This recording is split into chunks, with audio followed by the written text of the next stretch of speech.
Assalamualaikum warahmatullahi wabarakatuh. Selamat datang kembali di video pembelajaran IPA untuk kelas 7 SMP. Bersama saya, Hesti Widyaningsih, mari kita mulai pembelajaran hari ini. Hari ini kita akan mempelajari tentang objek IPA dan pengamatannya bagian keempat, yaitu tentang besaran pokok. Apa itu besaran pokok? Besaran pokok adalah besaran yang satuannya telah ditetapkan terlebih dahulu dan tidak bergantung pada satuan-satuan besaran lain.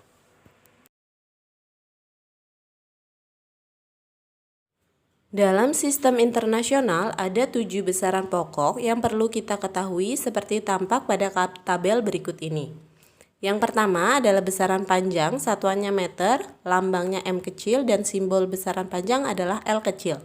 Yang kedua, massa, satuannya kilogram, lambangnya kg, simbol besarannya adalah M kecil. Yang ketiga, waktu, satuannya second, lambangnya S kecil dan simbol besarannya T kecil. Arus listrik, satuannya ampere, lambangnya huruf A besar dan simbol besarannya I besar. Suhu, satuannya Kelvin, lambangnya huruf K besar dan simbol suhu adalah T besar. Yang keenam ada jumlah zat, satuannya molar, lambangnya mol dan simbol besarannya N besar. Yang ketujuh, intensitas cahaya, satuannya kandela, lambangnya CD dan simbol besarannya IV. Dan perlu kalian ketahui, simbol-simbol besaran ini sangat penting terutama dalam perhitungan di bidang fisika. Sehingga kalian harus memperhatikan betul apakah simbol itu berhuruf besar atau huruf kecil karena akan sangat berpengaruh dalam perhitungan dan juga simbol dari suatu besaran.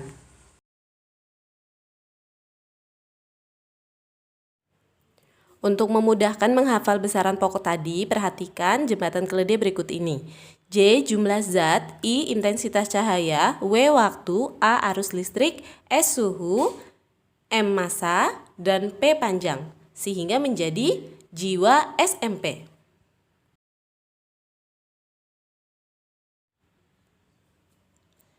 Alat apa yang digunakan untuk mengukur besaran pokok? Pertama, alat ukur panjang. Beberapa alat ukur panjang yang sering kita jumpai misalnya penggaris atau mistar, pita ukur, jangka sorong, dan mikrometer sekrup. Sebenarnya ada alat-alat ukur lain yang mungkin kalian sering lihat. Nah, di sini ada dua alat ukur yang mungkin kalian baru lihat, yaitu jangka sorong dan mikrometer sekrup. Jangka sorong berguna untuk mengukur benda dengan hasil yang lebih presisi dibandingkan mistar. Selain mengukur panjang, jangka sorong dapat digunakan untuk mengukur diameter dalam dan luar, silinder atau pipa, juga mengukur kedalaman benda. Ketelitian skala Noniusnya 0,01 cm atau 0,1 mm. Di bawah ini adalah gambar jangka sorong dan bagian-bagiannya. Bagian utama adalah skala utama dan juga skala Nonius atau skala geser. Ada juga tombol kunci untuk mengunci benda ketika diukur, dan ada tangkai ukur untuk mengukur kedalaman.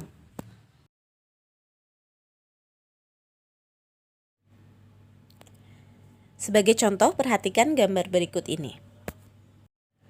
Gambar tersebut menunjukkan bahwa skala utama pada jangka sorong yang dekat dengan angka 0 terlihat di angka 4,7 cm, ditunjukkan oleh warna merah. Kemudian garis skala Nonius, lihat yang sejajar lurus dengan garis skala di atasnya terletak di garis skala 4. Dikali 0,01 hasilnya 0,04 cm. Sehingga ukuran benda dari pengukuran tersebut adalah 4,7 ditambah 0,04. Sehingga hasilnya adalah 4,74 cm. Yang kedua adalah mikrometer sekrup. Mikrometer sekrup digunakan untuk mengukur ketebalan suatu benda, diameter bola, dan kawat yang sangat kecil.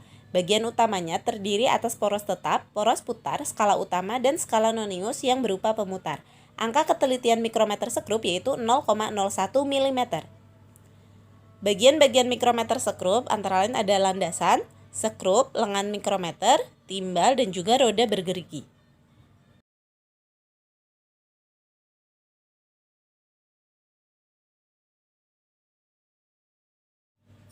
Sebagai contoh, perhatikan gambar berikut.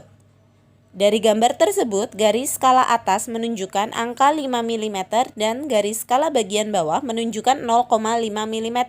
Sehingga skala utama pada mikrometer tersebut adalah 5,5 mm. Selanjutnya, baca skala nonius atau skala putarnya, yaitu garis yang berada tepat segaris dengan garis pembagi pada skala utama.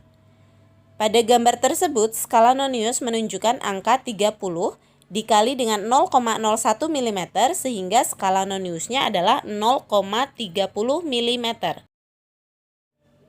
Kemudian jumlahkan hasil pengukuran dari skala utama dengan hasil pengukuran dari skala nonius, yaitu 5,5 mm ditambah 0,3 mm. Jadi hasil akhirnya adalah 5,8 mm. Yang kedua adalah alat ukur massa. Alat ukur massa yang sering kita jumpai misalnya 1. Ada neraca pasar yang biasa digunakan para pedagang. 2. Neraca kimia biasanya digunakan di laboratorium. 3. Neraca digital. 4. Neraca lengan. 5. Neraca pegas. Untuk neraca pegas sendiri, selain mengukur massa, dia juga bisa digunakan untuk mengukur gaya.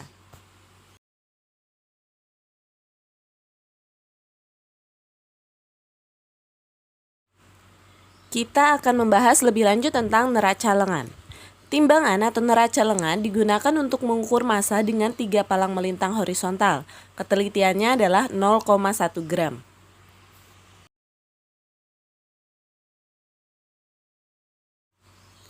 Cara membaca hasil ukur menggunakan neraca 3 lengan adalah sebagai berikut.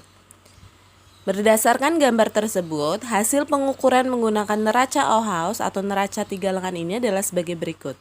Skala lengan depan 2,4 gram, skala lengan tengah 500 gram, dan skala lengan belakang 40 gram. Sehingga pembacaan hasil ukur menggunakan neraca 3 lengan ini adalah 500 gram ditambah 40 gram ditambah 2,4 gram sama dengan 542,4 gram.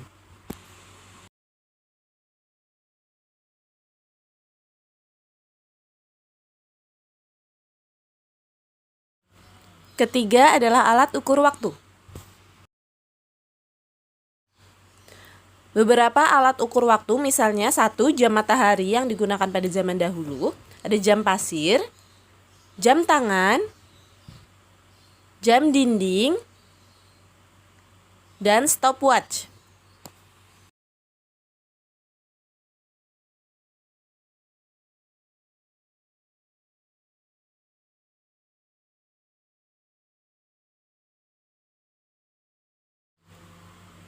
Stopwatch digunakan untuk mengukur waktu dengan ketelitian 0,1 detik. Stopwatch ini ada yang memiliki 1 tombol hingga 3 tombol. Kedua alat ini prinsipnya sama. Tombol pertama untuk menjalankan stopwatch, tombol kedua untuk menghentikan stopwatch, dan tombol ketiga untuk mengembalikan jarum pada posisi 0.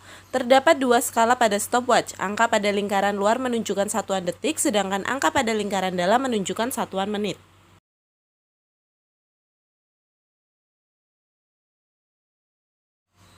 Keempat, alat ukur kuat arus listrik.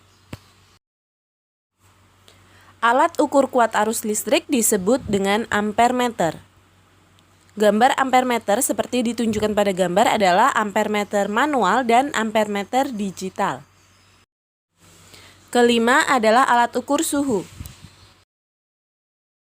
Alat ukur suhu adalah termometer. Ada beberapa jenis termometer, misalnya 1. Termometer klinis yang digunakan untuk mengukur suhu badan. Ada termometer laboratorium yang nanti akan kita bahas di bab selanjutnya, dan ada termometer ruangan.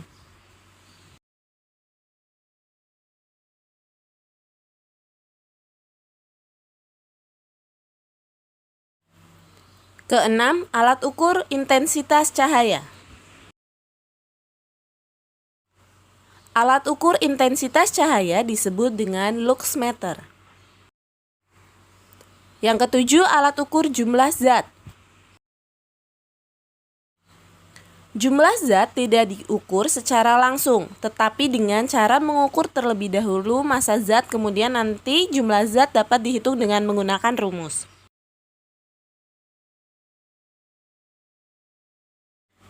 Nah, sekian penjelasan Ibu mengenai besaran pokok dan alat-alat ukurnya. Sekarang saatnya kalian latihan membaca hasil ukur dari jangka sorong berikut ini.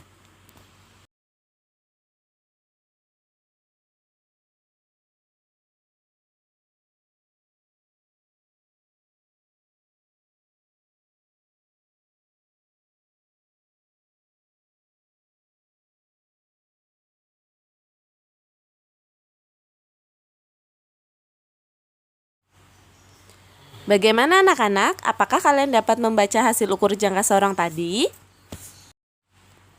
Ibu tunggu jawaban kalian di kolom komentar ya. Tuliskan nama, kelas, dan juga jawaban kalian. Terima kasih atas perhatiannya. Ibu cukupkan sekian untuk hari ini. Wassalamualaikum warahmatullahi wabarakatuh.